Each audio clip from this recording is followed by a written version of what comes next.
अब आपका सेवक आपके आरोग्य लहर वॉल्यूम 35 के लिए यहाँ पे हरिद्वार बाबा पलोड़ा वाले बाबा कुलदीप सिंह जी के आश्रम में आपके सेवकों ने थोड़ा खीर का अरेंजमेंट किया था, उसका वितरण कर रहे हैं।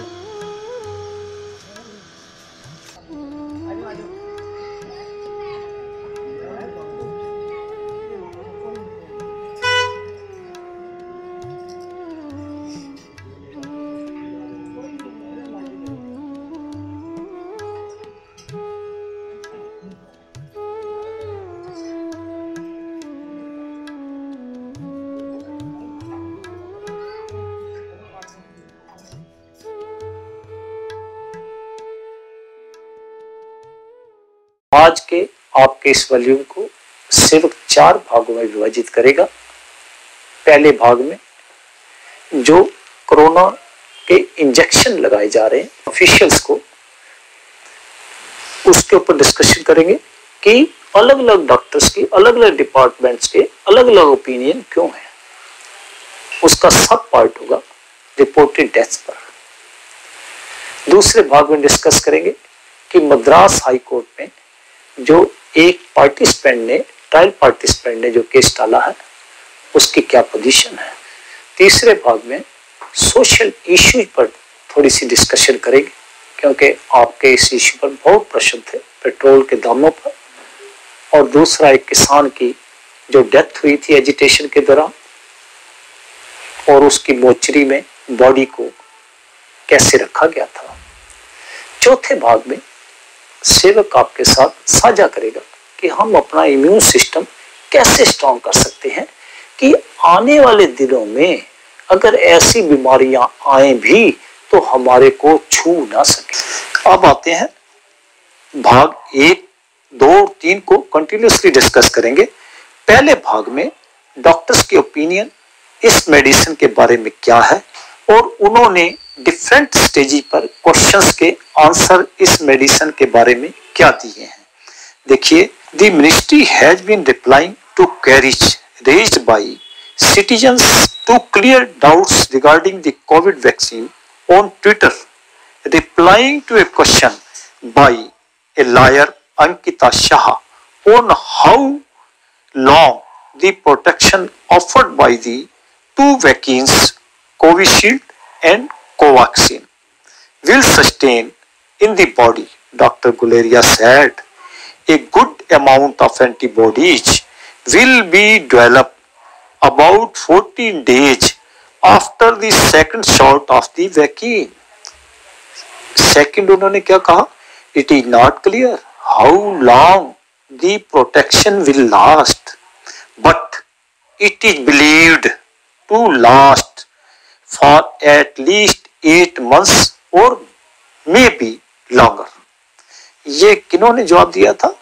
All India institute of medical sciences के डायरेक्टर डॉक्टर रणदीप गुलेरिया जी ने ये जवाब दिया था। साथ में उन्होंने दूसरा इसके साथ क्या ऐड किया?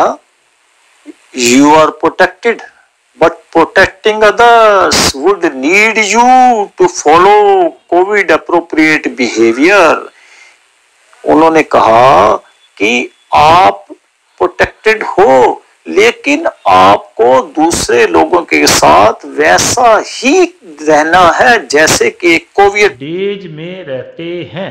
यानी कि आपने मास्क लगा के रहना है, आपने अपने ग्लव्स वगैरह पहन के रखने हैं। इसलिए जैसे कि अब ये जो मेडिसिन है किनको लग रही है? फ्रंटलाइन ऑफिशियल्स को, जैसे हॉस्पिटल्स में जो जितने भी डॉक्टर्स हैं, नर्सिज हैं, वार्ड बॉयज हैं, पुलिस ऑफिशियल्स हैं, तो सफाई कर्मचारी हैं। अब ये जो मेडिसिन लग रही है इन लोगों लग रही है, तो इससे क्या है कि ये पब्लिक के टच में आते हैं, तो उन्होंने उनके लिए भी ओपिनियन दिया है कि वो अपने आप को उनसे प्रोटेक्ट करके रखें, उस तरह जैसे कि आम आदमी अपने आप को प्रोटेक्ट करता है। He said people above 50 years of age and those between 20 and 50 years but with no morbidities will start getting the COVID vaccine from March.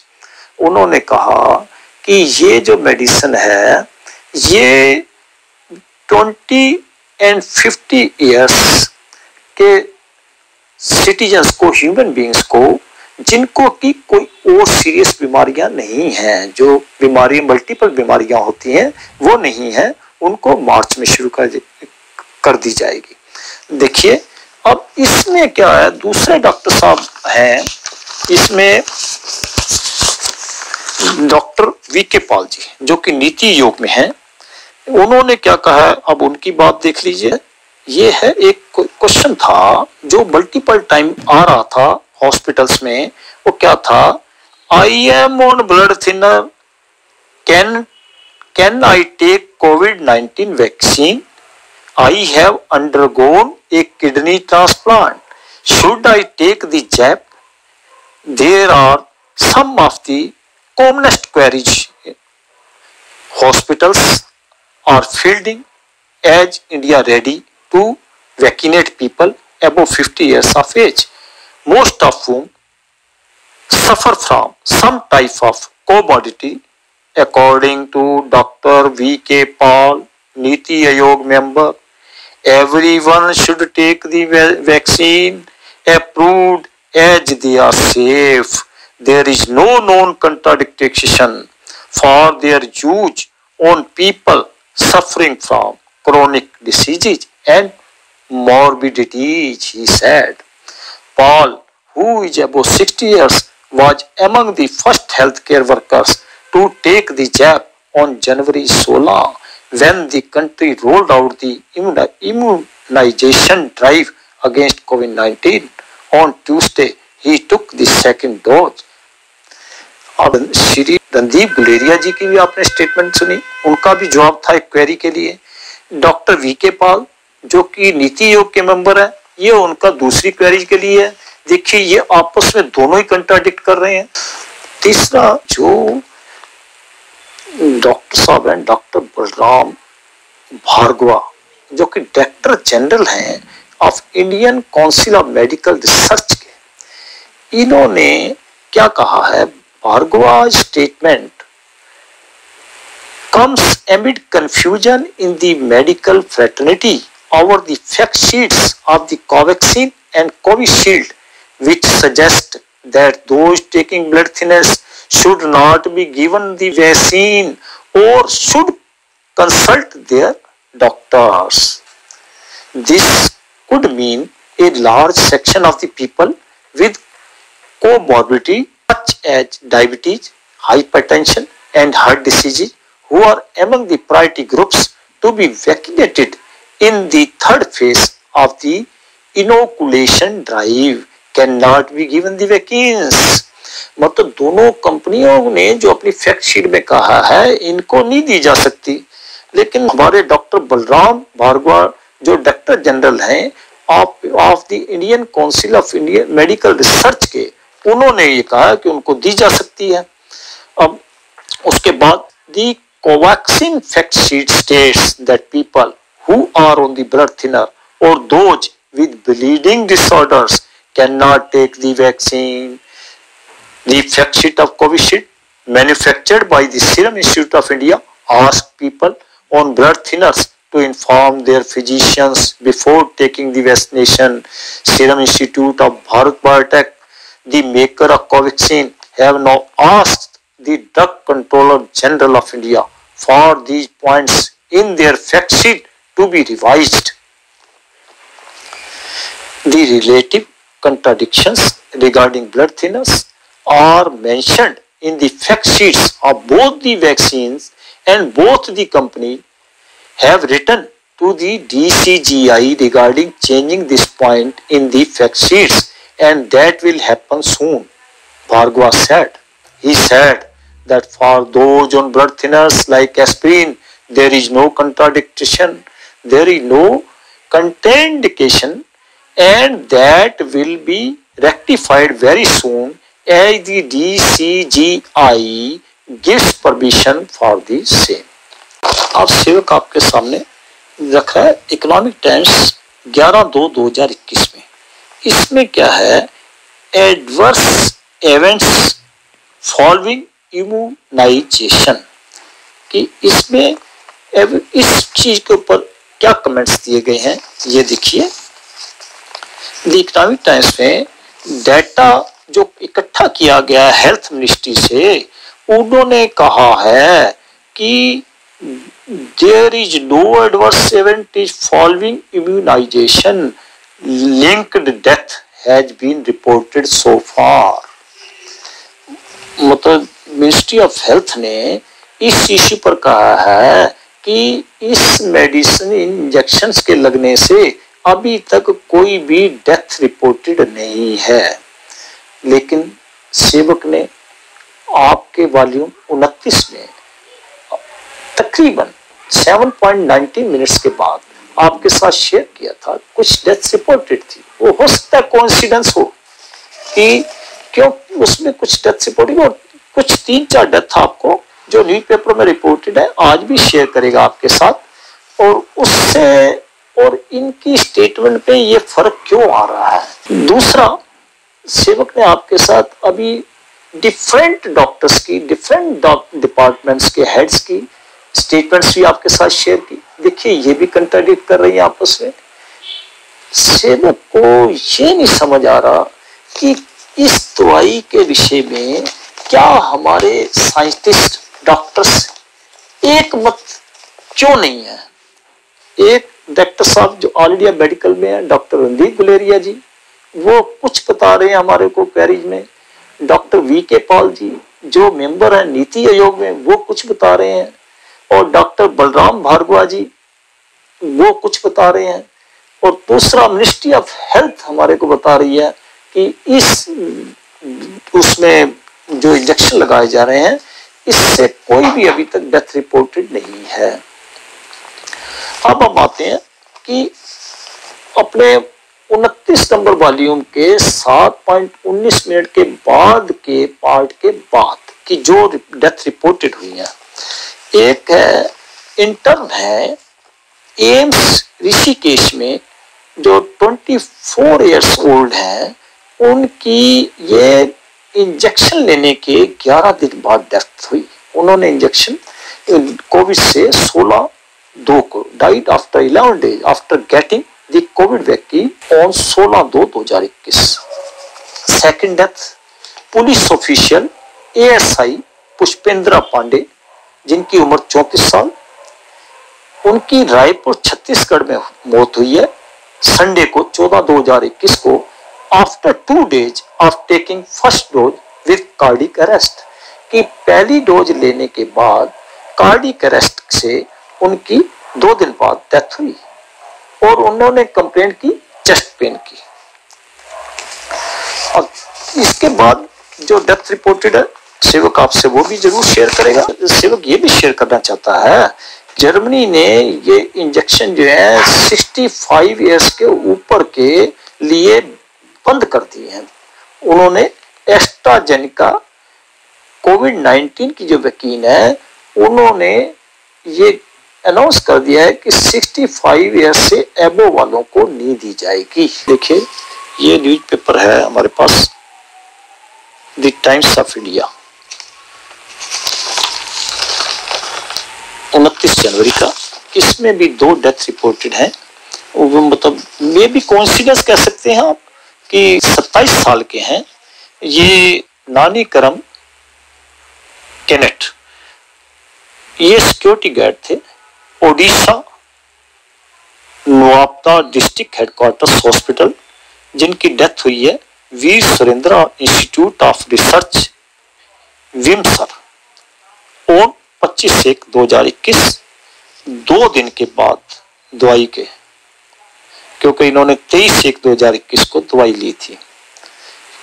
और 4th डेथ जो रिपोर्टेड है वो है 55 साल के हैं श्री प्रताप राम जी जो न्यूट्रिशन थे अमेरिया तहसील हेडक्वार्टर, जिनकी डेथ हुई आफ्टर फ्यू आवर्स दवाई की डोज लेने के कोविशील्ड की 11:35 AM पर डिस्ट्रिक्ट वुमेन हॉस्पिटल में ऑन 28/1/2021 को। और इसके बारे में बताया जाता है कि ये कार्डिक पेशेंट थे और इनकी दवाई चल रही थी पिछले 3 साल से। अब आते हैं इसके सेकंड भाग पर आपके वॉल्यूम के कि मद्रास हाई कोर्ट में एक केस फाइल हुआ है जिसका सेवक इकोनॉमिक टाइम्स का रेफरेंस देते हुए 20/2/2021 का आपके साथ शेयर करना चाहता है। उसी अखबार की लैंग्वेज में the Madras high court on Friday issued notice to the center and others, including Serum Institute of India, on a plea from a man who alleged serious side effects after being administered the Covishield vaccine last year during trial. In his plea, which came up before Justice Abdul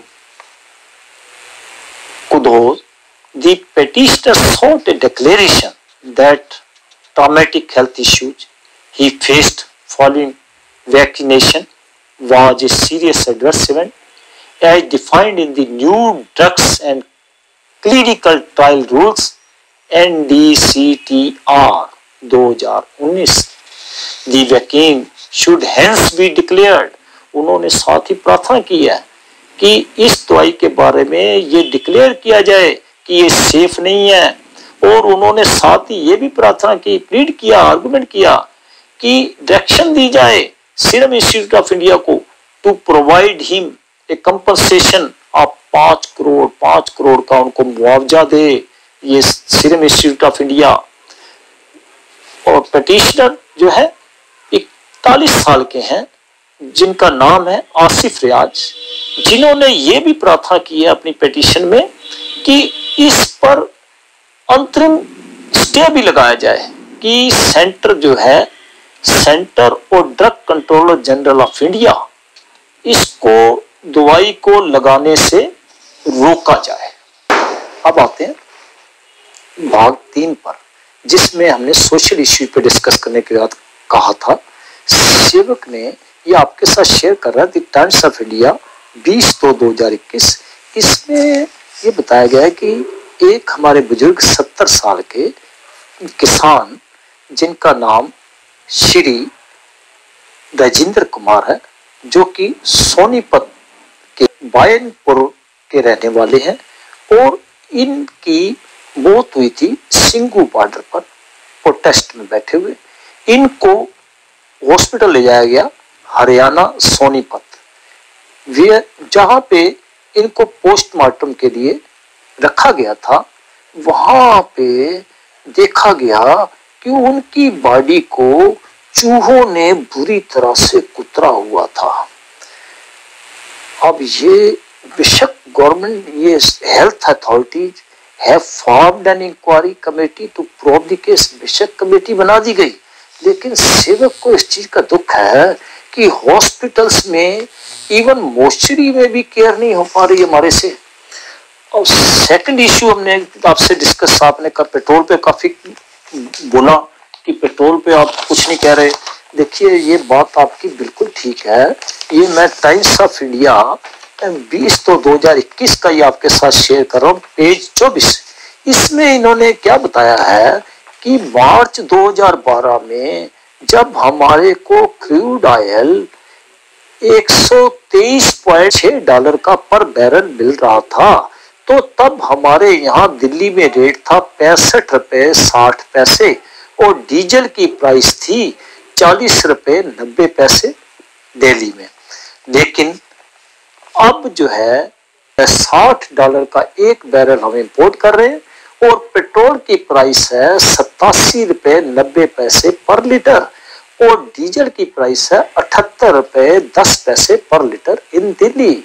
अब ये है, देखिए हमने जिस समय election भी हो रहे थे, हमने आपसे काफी वीडियो भी शेयर की, जो हमारे प्रेजेंट मिनिस्टर हैं, इवन माननीय प्रधानमंत्री जी हैं और बाबा रामदेव जी ने कितना जिक्र किया था कि पेट्रोल इतना महंगा कर दिया है, 35 रुपए के करीब होना चाहिए, 37 रुपए होना चाहिए।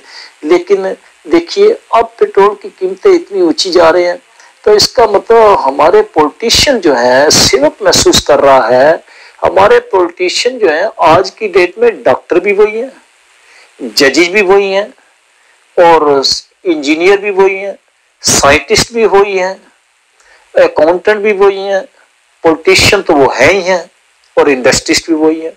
मतलब जिस इश्यू पर भी वो बात करते हैं वो ऐसे लगता है कि वही पेटिशन है और वही जस्टिस है। तो इसलिए सेवक को ये पेट्रोल की प्राइसेस से सेवक को भी बहुत महसूस हो रहा है कि देखिए आम जनता पर। सेवक के पास रिलेटिव्स भी आए। एक हमारी कजन सिस्टर का बेटा इंडिगो में था, उसको मार्च तक का तो नोटिस दिया गया कि 50% आपको सैलरी दी जाएगी। उसको 50% सैलरी मार्च तक मिली। उसके बाद से उसको नो पे रखा गया और उसको कम्युनिकेट किया गया है कि जब हमारे पास काम होगा आपको बुला लेंगे। अब देखिए ऐसे कितने ही बेरोजगार हुए होंगे जिन्होंने मकान के लिए लोन लिया या कार के लिए लिया है, तो उनकी इस समय क्या पोजीशन होगी। तो हमारी सरकार को इन विषयों पर सोचना चाहिए, सीरियसली सोचना चाहिए। अब आते हैं आपके पार्ट 4 पर कि जिसमें सेवक एज यूजुअल आपसे डिस्कस करता है कि हम अपने इम्यून सिस्टम को कैसे स्ट्रॉन्ग करें। देखिए सेवक आपसे प्रार्थना करेगा कि सेवक ने आपके बीच में आरोग्य लहर वॉल्यूम 1 जो दिया था, जिसको कोविड डेज शुरू हुए थे तभी पहला वॉल्यूम दिया था, उसी में आपके साथ एक्सरसाइजेज भी शेयर की थी और प्रैक्टिकली उसको डेमोन्स्ट्रेट भी किया था। तो आपसे प्रार्थना करेगा कि आप वॉल्यूम 1 जरूर देखिए और उसमें पर्टिकुलरली एक्सरसाइज थी अनुलोम विलोम, भ्रामरी प्राणायाम, ओम का उच्चारण और खिलखिलाकर हंसना। और अगर आप उसके बाद जो सेवक ने आपसे अगले वॉल्यूमों में शवासन की क्रिया डिस्कस की थी, अगर आप वो भी साथ कर लेंगे तो आपका इम्यून सिस्टम काफी स्ट्रांग हो जाएगा। और जिनको अगर ऐसा लगता है कि उनके अंदर कोविड के सिम्टम आ रहे हैं, तो सेवक ने आपको नींबू के प्रयोग के बहुत से उपाय बताए हुए हैं कि पानी बॉइल्ड कीजिए, एक गिलास में लीजिए या मग में लीजिए, उसमें आधा लेमन निचोड़ लीजिए, उसको आप इनहेल करते रहिए उसकी भाप को, और उसके बाद जब वो कोसा हो जाए, ल्यूकवार्म हो जाए, सिप सिप करके पी के सो जाइए। अगर आपको कोरोना का अटैक होगा तो आपको पसीना खूब आएगा, जितने भी आपके जर्म्स है वॉश आउट हो जाएंगे। उसके बाद आप अपने कपड़े, अपनी बेड शीट्स, ऊपर की कवर शीट जो आपने शरीर के ऊपर ली थी, तकिए, पिलो कवर, ये सब चीजों को गर्म पानी में डाल दीजिए। अपने आप को कोसे पानी के टॉवल से पोंछ कर अच्छी तरह से फ्रेश कपड़े डाल दीजिए, आप इससे फ्री हो जाएंगे। और अगर आपको ज्यादा सिम्टम है तो 2-3 बार ऐसा करोगे तो आप फ्री हो जाओगे। तो इसलिए सेवक अपने इस वॉल्यूम को यहीं समाप्त करता है और आपसे आज्ञा लेता है। जय हिंद, जय भारत।